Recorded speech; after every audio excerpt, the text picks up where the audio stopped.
16 जुलाई साल 1945 सुबह थी, लेकिन सूरज अभी तक पूरी तरह उगा नहीं था और अमेरिका में न्यू मैक्सिको के रेगिस्तान में वैज्ञानिक खामोशी से एक मोमेंट का इंतजार कर रहे थे। और फिर सुबह 5:30 पर वो हुआ जिसे देखकर इंसान खुद डर गया। एक जोरदार धमाका जिससे जमीन हिल गई, आसमान लाल हो गया और एक बड़े धुएं ने गुब्बारे की तरह बीच में से एक चमकदार आग का गोला उबला और एक मशरूम जैसा बादल बन गया। ऐसा लगता था कि मानो साक्षात सूरज ने खुद धरती को छू लिया हो। और ये नजारा देखकर रॉबर्ट ओपनहाइमर को गीता का एक श्लोक याद आ गया, अब मैं मृत्यु बन चुका हूँ, संसार का संहारक। ये धमाका तो सिर्फ एक परीक्षण था, लेकिन इसके ठीक 20 दिन बाद 6 अगस्त और 9 अगस्त साल 1945 के दिन जापान के हिरोशिमा और नागासाकी पर यह नया आविष्कार कहर बनकर टूट पड़ा और इसमें एक ही पल में जापान के 1.5 लाख से ज्यादा लोग भाप बनकर हवा में उड़ गए। और अगले 2 महीने में रेडिएशन के कारण मरने वालों की संख्या इससे 2 गुना ज्यादा हो गई और उसके बाद कई सारे लोगों को कैंसर, हैंडीकैप और शारीरिक बीमारियां हुई। ये तबाही देखकर जिस फिजिक्स के E=mc² सूत्र से रॉबर्ट ओपनहाइमर ने यह परमाणु बम बनाया था, उस सूत्र के रचयिता यानी कि एल्बर्ट आइंस्टाइन जापान पर हुए हमले की खबर सुनकर दिन भर रोए थे। और इंसानियत ने पहली बार देखा कि विज्ञान जब अपनी संवेदना खो देता है तो वो राक्षस बन जाता है। जापान पर कहर बरसाने वाले 2 न्यूक्लियर बम यानी कि लिटिल बॉय और फैट मैन थे, जिसमें लिटिल बॉय में यूरेनियम 235 का इस्तेमाल किया गया था और फैट मैन में प्लूटोनियम का।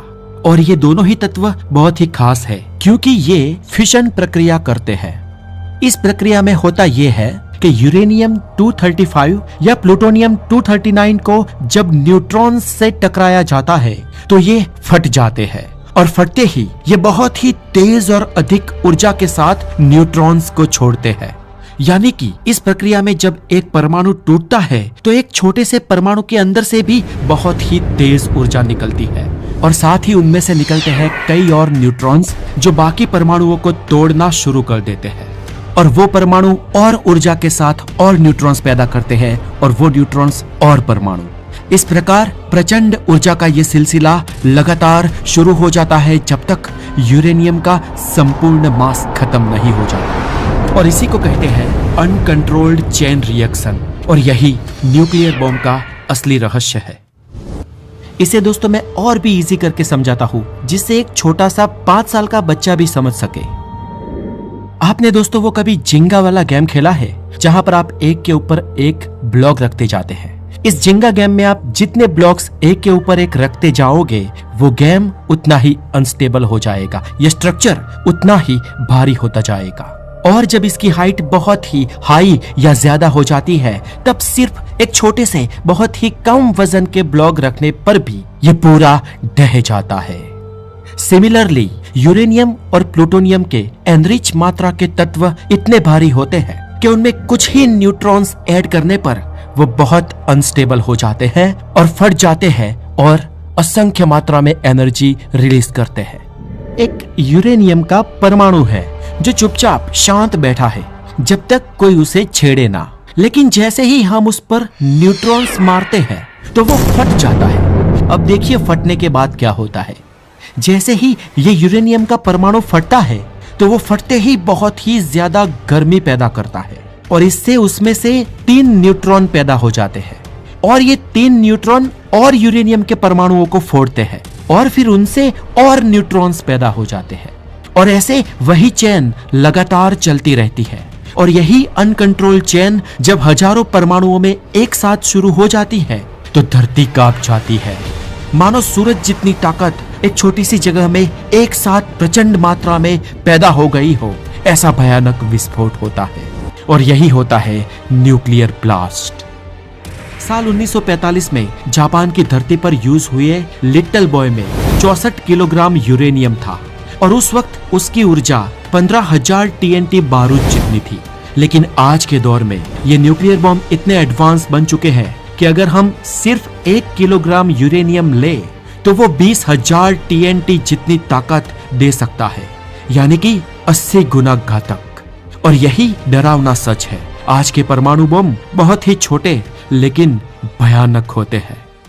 अब चलिए जानते हैं जापान पर फूटने वाले लिटिल बॉय बॉम्ब ने कैसे काम किया था। तो लिटिल बॉय का डिजाइन एक गन जैसा था जिसके भीतर 2 टुकड़े थे। एक था सब क्रिटिकल मास और दूसरा सुपर क्रिटिकल मास। दोनों को ही चुस्त रूप से अलग अलग रखा गया था ताकि बम फटने से पहले खुद ही आपस में विलय होकर ना फट जाए। अब जैसे ही इस बम को गिराया गया उसके पीछे लगे फिन्स उसे बैलेंस करने लगे।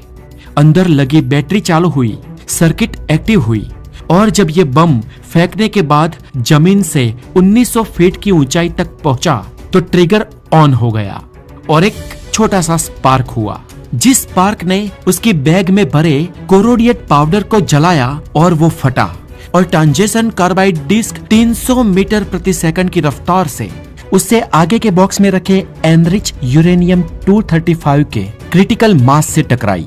और ऐसा होते ही क्रिटिकल मास की वैल्यू ट्रिगर हो गई और यहाँ पर न्यूट्रॉन्स इंजेक्ट करना शुरू हो गए और फ्यूजन की प्रक्रिया शुरू हो गई। और इस फ्यूजन की प्रक्रिया शुरू होने के तुरंत बाद चेन रिएक्शन शुरू हो गया। एक पल और फिर सब कुछ खत्म।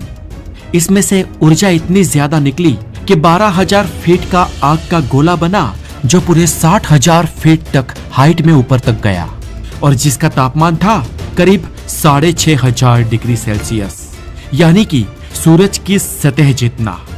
और इस इतने बड़े विस्तार में जितने भी इंसान थे वो भाप बनकर उड़ गए, हड्डियां भी नहीं बची। और ये धमाका सिर्फ गर्मी नहीं लाया बल्कि आग की रफ्तार से शॉक वेव भी लाया। उसके आसपास की सभी इमारतें भी ध्वस्त हो गई और करीब 4 किलोमीटर का इलाका तो उसी वक्त भस्म हो गया।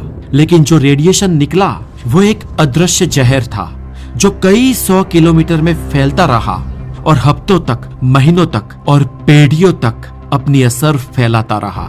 ये बम सिर्फ एक विस्फोट नहीं था, ये इंसानियत के मुंह पर एक जोरदार चाटा था। हिरोशिमा और नागासाकी में करीब 2 लाख से ज्यादा लोग मारे गए और उसके बाद कई लोग विकलांग, खामी वाले और बहुत ही क्रिटिकल पैदा होते गए। ओपनहाइमर ने अपनी इस रचना पर पछतावा व्यक्त किया और वो जीवन भर पछताता रहा। रॉबर्ट ओपनहाइमर ने इसके बाद दुनिया के प्रत्येक मंच पर जाकर ये समझाया कि इस बॉम्ब को रोक दिया जाए, लेकिन विज्ञान की आवाज को राजनीति ने हमेशा के लिए दबा दिया। आज दुनिया के पास करीब 12,500 से ज्यादा न्यूक्लियर वेपन्स हैं और उस वक्त के न्यूक्लियर बॉम्ब से तो हजारों गुना ज्यादा घातक। और आज दुनिया के करीब 10 देश इस राक्षस को अपनी गोद में पाल रहे हैं। ये ऐसा है मानो एक हाथ में खुला पेट्रोल लेके और दूसरे हाथ में चिंगारी को लेकर घूमना। कब इन दोनों का मिश्रण हो जाए पता भी ना चले।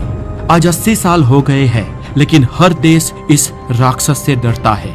हिरोशिमा और नागासाकी के उस इंसिडेंट के बाद इस राक्षस को किसी भी देश ने आज तक चलाया नहीं है, बस इससे डराया है। लेकिन क्या आज हम इतने समझदार हो गए हैं कि इसे भविष्य में भी नहीं चला पाएंगे, या फिर बस किस्मत अब तक हमारा साथ दे रही है? ये कहानी एक विज्ञान कथा नहीं लेकिन हकीकत है। और सवाल मैं आप पर छोड़ता हूँ कि क्या हमें इस दुनिया में न्यूक्लियर वेपन्स को कंटिन्यू करना चाहिए या नहीं।